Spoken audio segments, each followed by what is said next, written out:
Welcome to the Chase Podcast. Dr. Ron Charles is a renowned archaeologist, author, historian, speaker, missionary, and is known as the Christian Indiana Jones.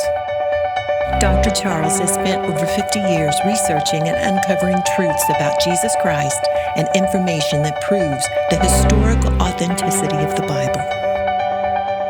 Gleaned from his years of tireless research, ministry, and archaeological work as the pages of the Bible come to life like never before. Visit cubitfoundation.org for Dr. Ron's books and information about this global ministry. Let's look at verse number 1 of chapter 6 of Daniel. And it pleased Darius to set over the kingdom 120 princes, which should be over the whole kingdom. And this Daniel was preferred above the presidents and the princes because of the excellent spirit was in him, and the king thought to set him over the whole realm. And so Daniel was second only to Darius the Great, the emperor of Persia. He was the only one that was above Daniel in all of this. And Daniel ruled with distinction, as we all know. Verse number 4, when the presidents and princes sought to find occasion against Daniel concerning the kingdom, but they could find no occasion nor fault, for as much as he was faithful, and neither was there any error or fault found in him. Then said these men, we shall not find any occasion against this Daniel, except we find it against him concerning the law of his God. Then the presidents and princes assembled together to the king, and thus unto him King Darius live forever. And all the presidents of the kingdom, and the governors, and the princes, and the counselors, and captains have consulted together to establish a royal statute. And it made a firm decree that whoever or whosoever shall ask a petition of any god or man for 30 days, save thee, O king, shall be cast into the den of lions. Now, let me explain the background of this, okay? King Darius had a dream, in which he was a dreamer. He had 117 dream interpreters on his staff and in his royal court to interpret his dreams.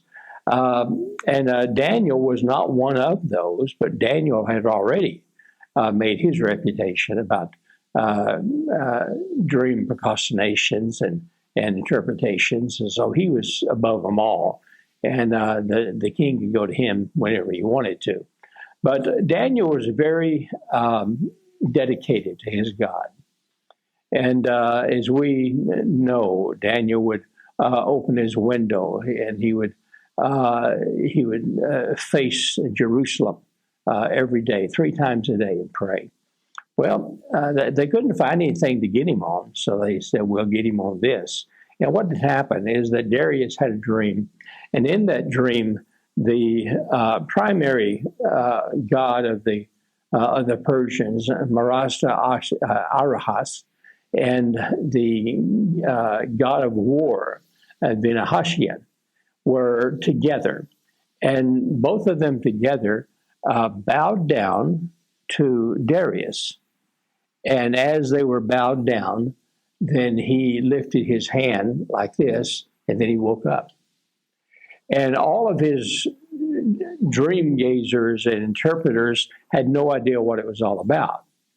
And he was kind of angry about this. The dream took place in mid-February, and he was trying to determine what it was all about. And so these counselors and these presidents and governors all got together and said, this is our opportunity. We are going to get this Daniel once and for all. So they put together a story, a very convincing story, one that was shared with and then adopted by the dream translators also. And this is what it said. He said, O king, Our gods, the God of war, our primary God, Masa'aret, has given you power that no one else has ever had. The gods of the Egyptians bow to you and tremble at your name, as do the people of Egypt that you conquered. The Babylonians' God tremble at you. The Assyrian gods tremble. The Edomite gods tremble. The Hittite gods tremble. The Phoenician gods tremble. The Jewish gods tremble, as do the people, because you are mighty. You are great. And we have given you that power. And so he said, because of this, then our God has granted you a very special opportunity. He has exalted you. They have exalted you to the position of mediation.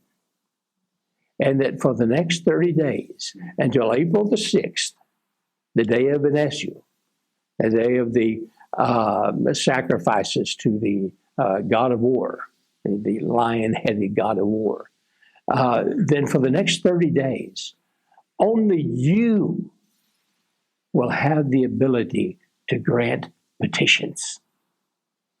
And so any man who wants a prayer answered, any woman who wants a prayer answered, anything that needs to be done in the realm of prayer must come through you. Well, Darius was an egotistical monarch anyway. He felt like that, he walked the earth as a god, as it was. So this really, really stroked his ego, really stroked it.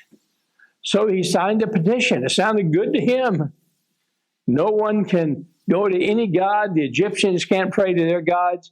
The Jews can't pray to theirs. The Hittites can't pray to theirs. The Greeks can't pray to theirs. The Indians can't pray to theirs, except I give them permission to do it. That sounded like a good idea for the next 30 days.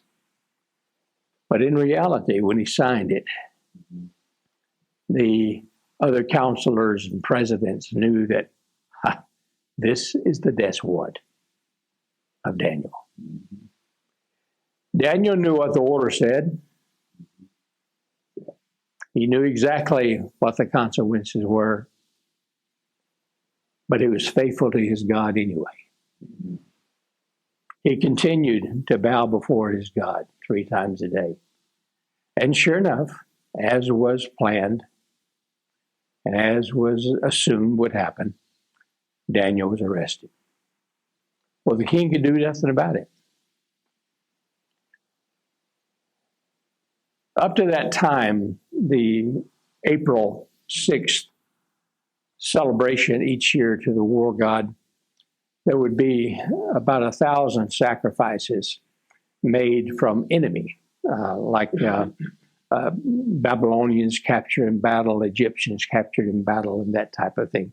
They would be offered to this god at the Den of Lions. Now, all of us have seen the Rembrandt's painting of Daniel in the lion's den. You got 2 lions there. He's petting one of them, and all of this. But let me explain to you a little bit about the Den of Lions. Okay, I've seen it. I've been there to excavate. I've measured it, the ruins of it, and it was quite amazing. The Persians were quite tame, so to speak, as far as the ancient world's army was concerned. Because for more than 200 years, the average soldier of the Persians never drew a sword. Never. Because all their fighting was done by the company of lions. This consisted of 50 leopards and over 1,000 lions. The leopards loved horse meat. They hated human meat. By medieval times, the infantry took the lead in assaults. And then the cavalry would come up next, and the archers would come in wherever it's needed for them. But in the ancient world, the cavalry was first. The horses were the impactful. They were the Sherman tanks of their day, and so they would make their assault first with the chariots and with the cavalry itself. And what the Persians would do is that they would release. Okay, they would hold these animals on long poles. They had a collar around their neck, and the pole was about 12 feet long, and they would hold them at arm's length like this. And then when it was time for them to attack, they would just release the pole. And the leopards were released first because the leopards absolutely loved horse meat, but they hated human meat. And so they would release these leopards, and they just went totally berserk. And they would pull down the horses and pull down the horses on the chariots and the cavalry and pull those horses down. And the men that were riding them, they were left without their mounts, and they were just vulnerable. And they were out there by the hundreds just trying to figure out, what do we do now? And then that's when the lions were released. And the lions loved human meat. And these lions would be released, and they would cut through the enemy line just like a hot knife through butter. And Persia conquered all the way from India to the Mediterranean, and from the Cassius Mountains to present-day Kenya, and very seldom ever took their sword out of their scabbard, because the lions and the leopards did all the work for them. They held them in what the Bible called the lion's den. It's called the Vyasa Kazin. It was a facility that was approximately 300 feet long. And this facility, being about 300 feet long, is also about 60 feet wide. And it stood to the roof. It was about 18 feet to the roof. And they had sides, earthen sides. So it was kind of like you had a roof, and it looked like just inside of a hill, basically.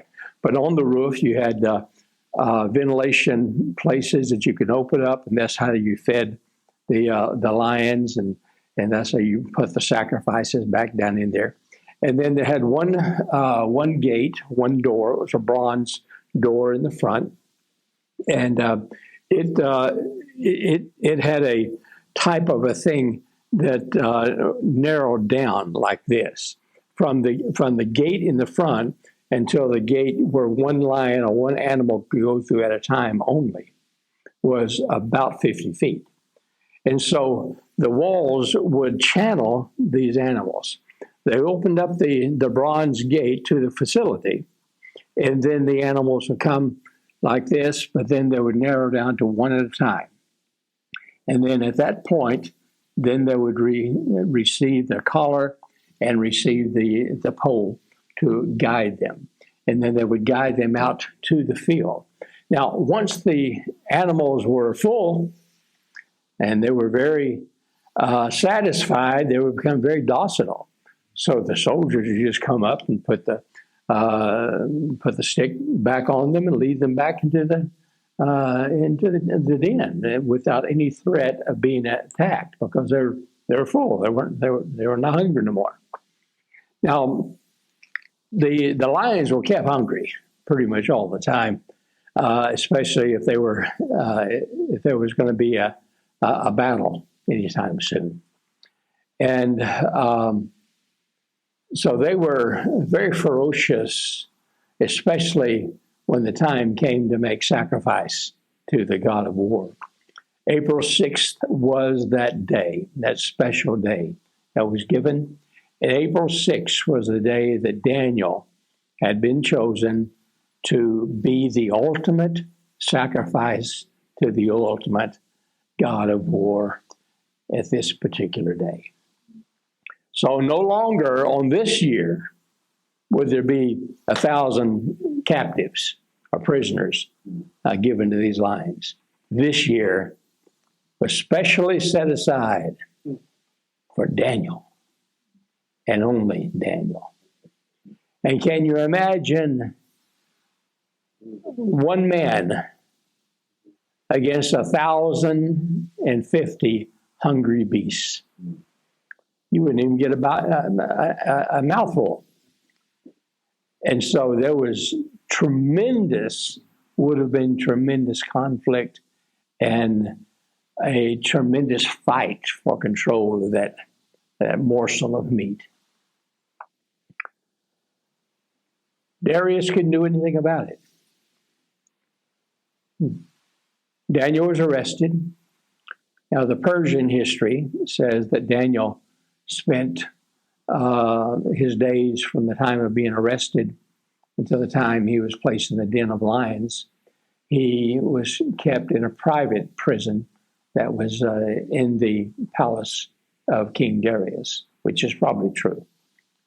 And so for the next 20 or so days, then Daniel was arrested, certainly relieved of his position, and all the other presidents and governors and counselors, they were just tickled to death because now this Daniel is out of the way, allowing us to have our way now for a change.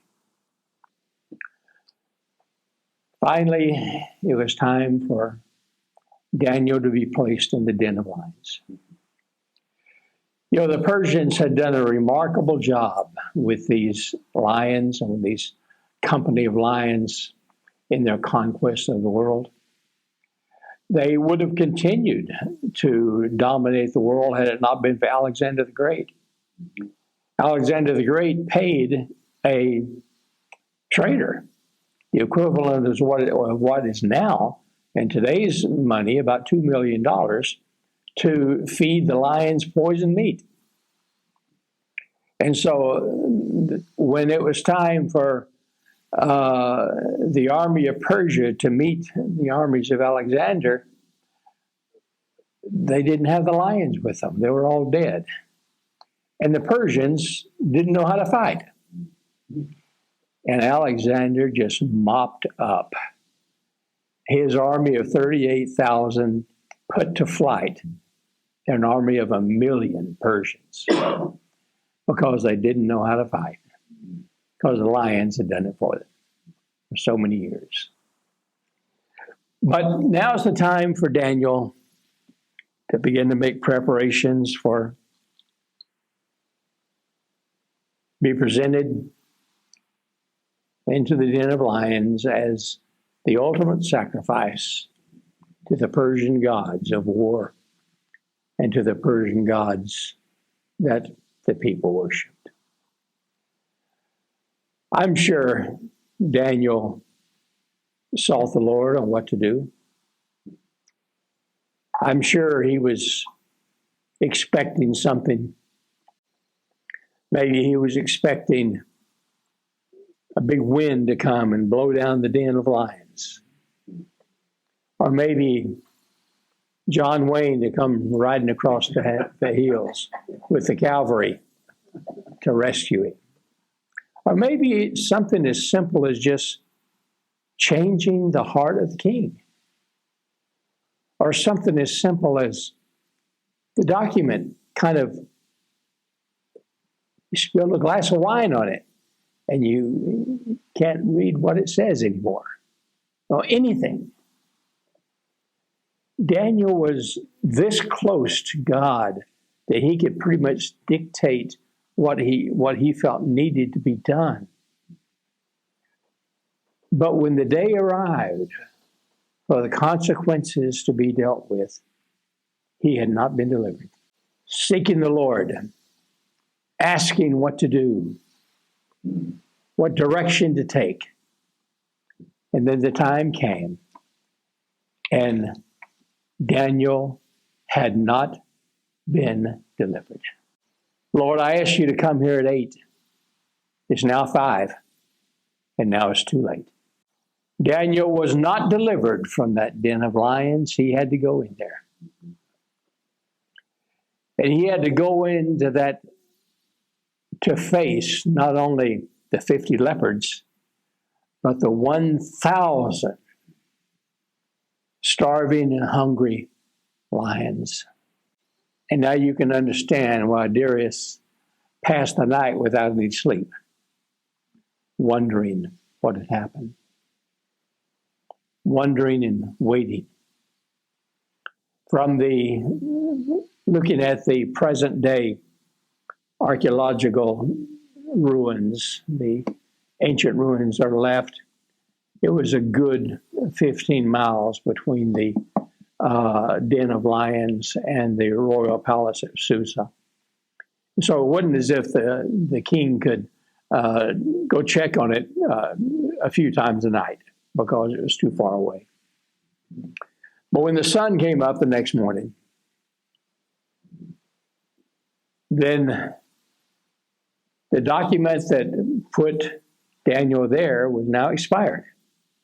Now, even the king couldn't change the decree. It was forbidden. Once it was done, it was done. But once the decree had been satisfied, the new decrees could be made to neutralize the other. And that's what happened in the case of Esther, okay, with the Jews being killed. So now the decree had been satisfied. Daniel had been placed in there. But now comes sunrise. Verse number 18. Then the king went to his palace and passed the night, fasting. Neither were instruments of music brought before him, and his sleep went from him. Then the king arose very early in the morning and went in haste to the den of lions. And when he came to the den, he cried with a lamentable voice unto Daniel. And the king spake and said to Daniel, O Daniel, servant of the living God, is thy God, whom thou servest continually, able to deliver thee from the lions? Then said Daniel unto the king, O king, live forever. My God has sent his angel and shut the lions' mouths, that they have not hurt me, forasmuch as before him innocently was found in me, and also before thee, O king, have I done no hurt, or I've done nothing wrong. God did not deliver Daniel from the den of lions. Well, what he did do is that he walked with him in the midst of it. He was there with him. And because he was there with him, then the lion's hunger was satisfied. God made sure that angel said, okay, guys, lay down, you're full now. Just pass the time. You know, in our lives with dealings with God, with what he wants us to do, with what he has for us to do, about our families, many things. It's so easy for us in our minds to tell God exactly how it works. Now, Lord, the bank. I have a meeting with the bank at 9:00 this morning, so this gives you 14 hours from now to make it right, to change the heart of the banker, to change the rules, the regulations, to make my account look like 110,000 rather than 1,000. And I stand on your word. As a matter of fact, I'm going to put my Bible on the ground. I'm going to stand on it. I'm literally standing on your word. Well, the meeting comes and goes. And we walk out. God, where were you? You obviously weren't with me today. And then it continues. And the deliverance is not there the way that we pictured it, the way that we had designed it, and the way that we had diagrammed it up here. But then we discover something a few days later. We discover that no, God didn't honor your design. But you know what? He was with you every minute. Every conversation that came out of the mouth of the banker, of the attorney, of the assessor, God knew what they were going to say because he was directing their thoughts. But one thing is absolutely sure.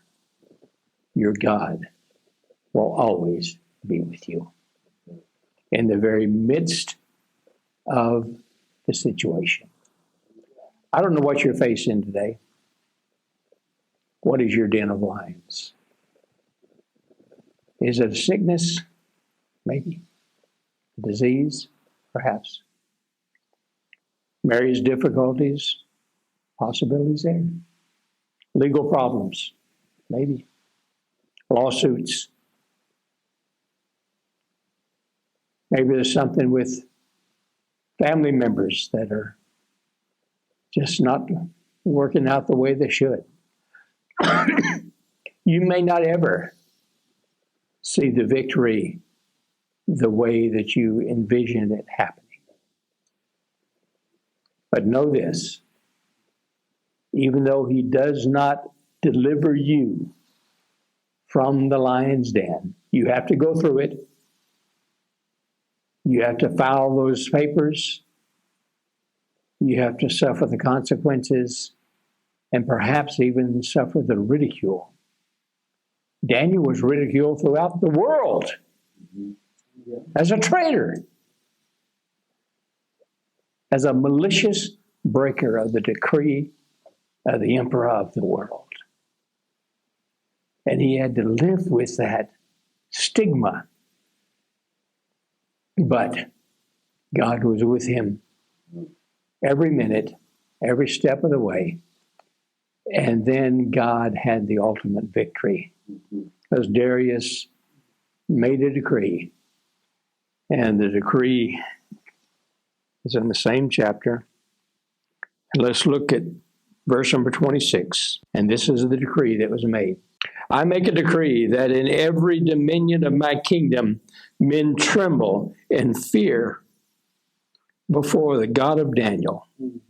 For he is the living God, and steadfast forever. And his kingdom that which shall not be destroyed, and his dominion shall be ever unto the end.